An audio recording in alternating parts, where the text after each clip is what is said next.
Kids living in poverty, that's what we're talking about now. It is a huge challenge right here in the tri-state. Laying it all out for you, nearly 100,000 kids in Greater Cincinnati live in households that are below the federal poverty level.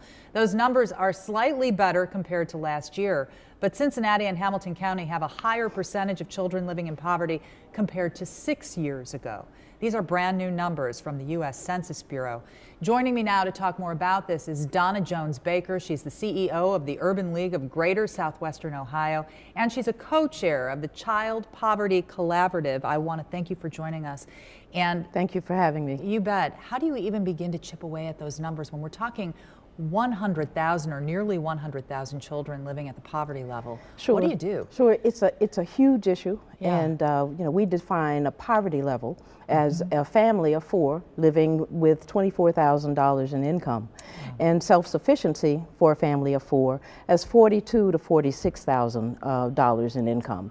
And so that it is a huge problem. Individuals are not able to take care of their families and children. And the problems that we see, these are children who are probably hungry. Yes. Right? Yes. Need clothing. Yes. Food, clothing, and yeah. shelter. Yes. And parents who are able to take care of them and who have jobs paying a living wage. So what strategies are in place to try and tackle this? So, I would say almost every organization in the Greater Cincinnati area would believe that it is trying to address the issue of poverty. And certainly the Child Poverty Collaborative is one organization that's been working for about a couple of years now. The Urban League released its report, The State of Black Cincinnati, in 2015.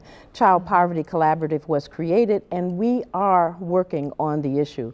We have a number of different strategies that we are intending to roll out over the next couple of months or so. And we have two big issues where we're working with employers, and we're also trying to change public policy. How does this break down along racial lines? It does break down along racial lines. There are more African American children and families that are in poverty than are white individuals. Okay, but with the numbers improving, is there hope?